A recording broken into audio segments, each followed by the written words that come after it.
What's good? I'm back. Yours truly, the one and only Paul Pickett, host of the Paul Pickett Podcast, aka Triple P, aka the Common Sense Podcast, your source for music, sports, politics, world events, and much, much more. I'm gonna react to a video today. Joe Budden podcast talking about Irv Gotti says Cash Money is the greatest hip hop label ever, and no one's even close. So I'm gonna see what the guys have to say, and then I'm gonna give my opinion on this matter. But before we do that, let's give you a word from Dizzle. It's that turn, that lit, that slap.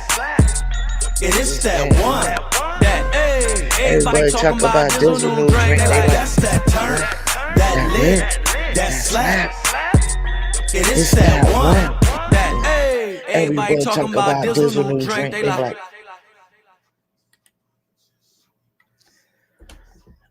They like, you can Dizzle too. Dizzle is a premium luxury liqueur mixed with agave tequila, French cognac, and an orange liquor mango mix.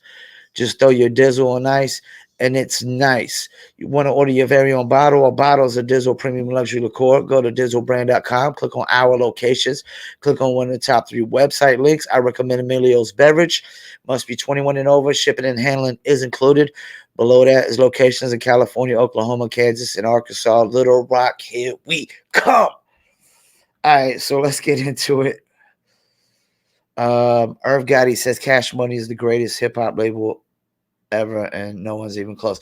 And before we get into this, I think he's referring to, like, subsidiaries, independent labels, not really major labels like Universal, Sony, or anything of that nature, but let's keep it moving. Gotti says Cash Money is the greatest record label of all time by far. There's nobody close. In any genre? Hip hop. Oh, no, hip hop. Oh, okay. Hip hop. He argues that they have been not only present but dominant for 20 years, 25 years 25, or plus, he says. And he's going back to Ha. Right. Which one is Ha? 94? 90, no, 97. Like 99. Yeah, 97, 98. 98 maybe. Yeah, 98, yeah. Something like that. Ha is my first time hearing them. That's my first. They remember it. Let me chime in real quick. I would say they were probably dominant half of that time. They were consistent the first half. They were dominant the second half. Let's keep it moving. But that was national. They was rocking already. High is what did it for me. That's what did it for you know what I'm saying? So even if you started on the block high and you go to Paul Pickett Podcast, are they dominating now? Yeah, they have Drake. Because Drake is still. Drake's not there. Is Drake there? That's the thing. Like it starts to be a little difficult when you say, if he ain't there, it's only been a couple years. It's only been. If they take what they have of him, it's the good Drake. The great Drake. Yeah, it's Drake still. I agree with that. If you go from High and go to Drake, you're like, what the fuck? I mean, I would make an argument for Def Jam, though. As far as definitely can. They were, 84 to... I mean, they're still putting shit out, but like... 84. Well, he's not... He's not talking about majors. All right, but like, I like where Parks is going here. Let me cut off Joe Buttons. Def Jam didn't start out as a major label. And Cash Money never became a major label. So they started out as a subsidiary, as an independent label, you know. So they grew up into a major label. And that's why I think after it's all said and done, after hearing all this, I think I'm going to have to go with Def Jam. But let's keep it moving. They weren't major at one point. Who's major? Def Jam didn't start out as a major label. They were independent labels. Exactly, Parks. It's a good one. Okay. He's right. In the same manner that Cash Money started out independent and became a major label. They never became a major label. They never became a major label. They never became major. Well, they're affiliated with Universal. That's a major label. But they're not a major label themselves. Def Jam is a major label. Yes. I agree with that. Well, they're bought by a major label. Okay. Def Jam is the only person that could potentially even be in the conversation. Let's exclude Def Jam and pretend that he's only talking about the subsidiaries. But you know what I think, though? It's a hard one because I think that Rockefeller's in that conversation somewhere. Because they stopped making music. Yeah. I think that if Rockefeller, Bad Boy, would have kept making music, then it's a fight. They didn't. Puff pivoted, Jay and them pivoted. We talking dominant. Cash Money was not dominant when Ha came out. Yes, it took them national. Exactly. You talking about late 90s, They were consistent. early 2000s. There were dominant labels, subsidiaries. That's true. So we're not going to say that their dominant run started in 98. It didn't start too far after Ha. I'll tell you that. Yeah, it did. Yeah, it did. No, it did not. It did. I'm talking about dominating. Dominating Yes, didn't start Back until That Ass Up came out in 99. A single. That's not, I don't care about that. I'm just saying. They had a lot of hits. That wasn't dominating. That's about hit. We talking about They didn't domination. dominate hip hop. Yeah, They they didn't weren't dominate dominating. until probably Carter 2, Carter 3 Wayne. Which came out when? Carter 3 Wayne. 07, 8. Yeah, what are we talking about? That's true. First half. Carter 2 came out they in do just 07. consistent. What are y'all Carter talking 3. about? Oh, That 06, is not maybe it's true. 06. No, Carter 3 Wayne. Let's fact check. Okay, Before we will. Fact before check. we argue. Yeah. Because I think that Because I want to argue about I don't know if they're quote the word domination really. Just tell me when Carter 2 came out I'm going before I know if I agree with Ice or disagree with Ice. 2005. December 2005. 2005. and In the 05. I would say Carter 3 really. I thought it was Carter 3 because that's when that was the million Carter 3 first was week. it. That So Carter the 3 first that was 10 when years, it really shot Carter up. 3 was it. Carter They 3 were Wayne. just That's consistent. domination starting That's now. right.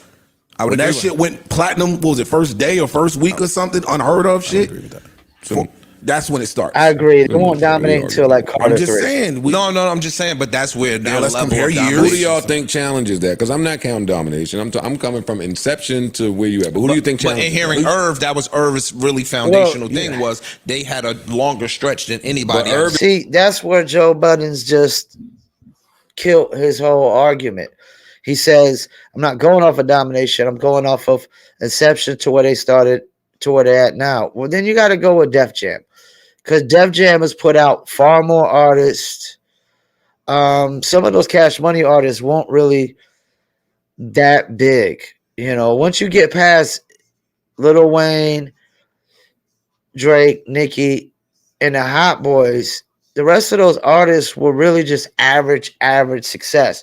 Def Jam had Run DMC. They had their big three from early get starts. LL, Run DMC, and Beastie Boys. And then they've had, they've had Jeezy, Rick Ross, Method Man. There's just so many. There were just so many. Ja Rule, Murder Inc. There was a lot of big acts that came through Def Jam. And so you can, if you're going from when they were first started to where they are now, Def Jam has to be it because they're a major label now, and Cash Money is not major label. So like Joe Budden's really just like killed his whole argument with that like double standard there.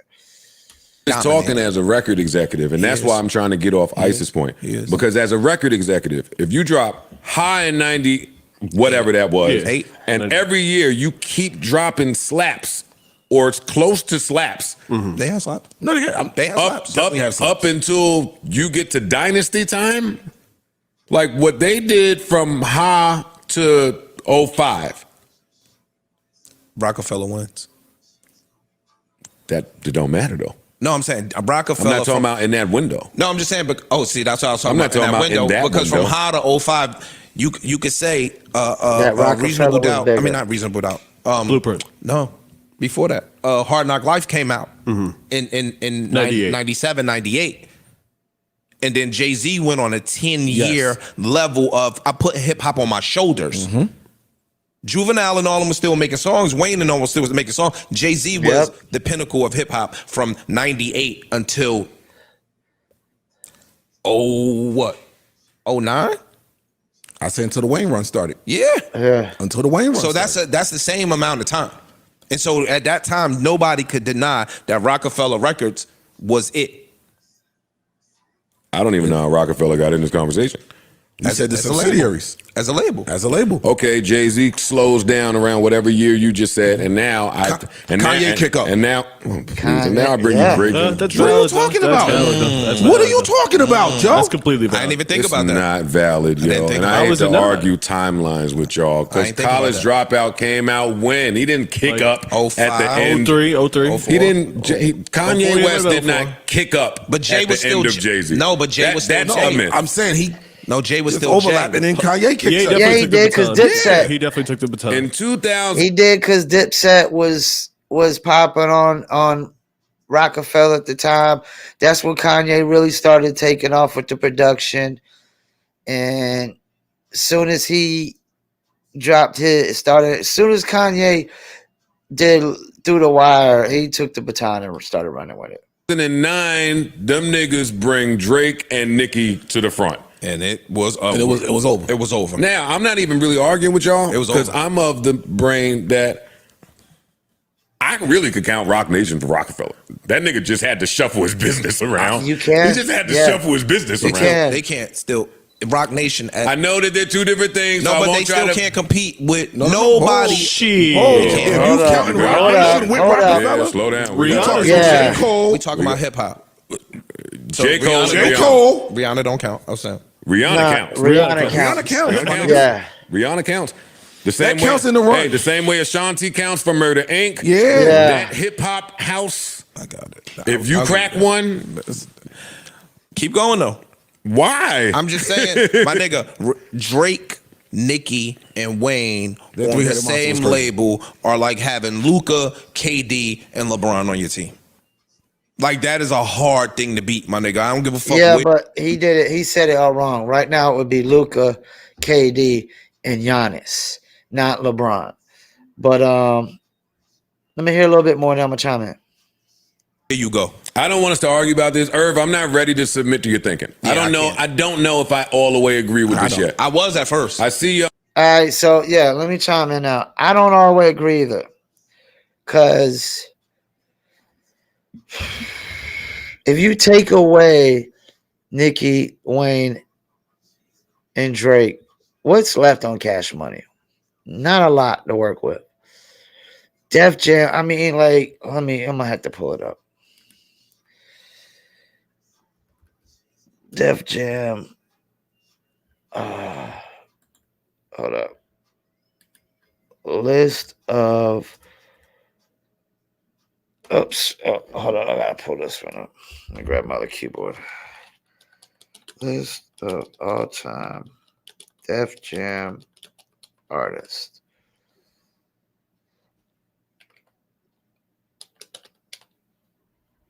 All right.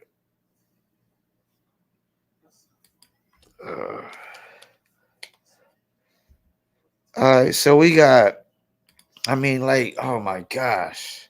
No way, no how is Cash Money over Def Jam. And if we're talking about from birth to where they're at now, yeah, Def Jam, they don't got a Drake and a Nicki and a Lil Wayne.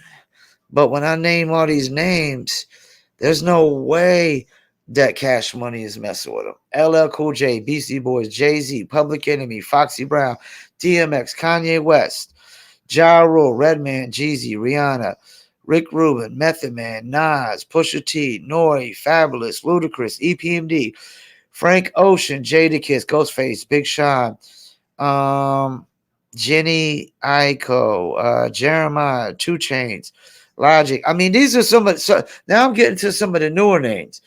Frank Ocean and Big Sean, there's Janae Aiko, Logic, 2 Chainz, Jeremiah, Amory. We got Lady Luck, who's a friend of mine, T. La Rock, Slick Rick, State Property, YG, Socrates, Uncle Murder, Justin Bieber, Tiana Taylor, Patti LaBelle, Babyface, Isley Brothers, MOP. It's just too many, man. Too many. Pap Chanel, Coco Jones, Bobby Sessions, K. Roosevelt, Stonebwoy, Babyface, 07 Shake, Nasty C. I mean, yeah, man, I gotta go with Def Jam. They started as an independent substay, became a major label. They've had so many. I mean, LL Cool J was platinum for 10 years straight. Beastie Boys had some of the biggest albums ever. Jay-Z, Public Enemy's impact on hip hop. DMX, first artist to drop 2 albums in the first year. You know, I mean, Ja Rule's impact on radio, Kanye West, his impact over the culture, Nas, one of the greatest ever. Oh man, I mean, it's just too much, man. And then, like I said, they got some newer heads like 2 Chainz, Big Sean, Logic. These cats, yeah, man. Some people would say Logic had one of the best albums in the last 5 years. That last album he dropped. I got to go with Def Jam over Cash Money. Past Drake, I mean, yeah, they had dominance with Drake and Nicki, but see, that's the thing. Drake and Nicki and Wayne, I think, to me, I think they've had their run. They're starting to fizzle, man. Like the bottom of the 2-liter Coke where it's all flat. You know, they're starting to like Budden said it, man. Like we've heard all the greatest songs we're gonna hear from Drake at this point. Nothing more, I don't think, going forward. We're gonna like Drake. I don't think Drake's gonna have any songs going forward that's gonna be as big as his last big hit, which was probably what was Drake's last big track?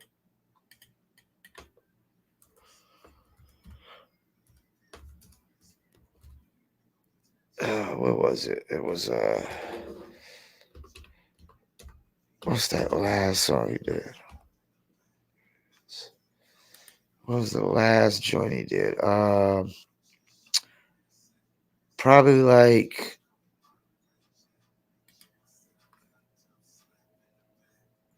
was it the Tootsie Slide? Hotline Bling? Like it's like Hotline Bling or one of those. Like you're probably not gonna get no more records out of Drake. They're gonna be that big and that huge. So yeah, I'm not ready to convert to what Irv Gotti is saying. And the fact that Irv Gotti didn't pick Def Jam is really weird to me. Once again, thank you for tuning in, Paul Pickett Podcast.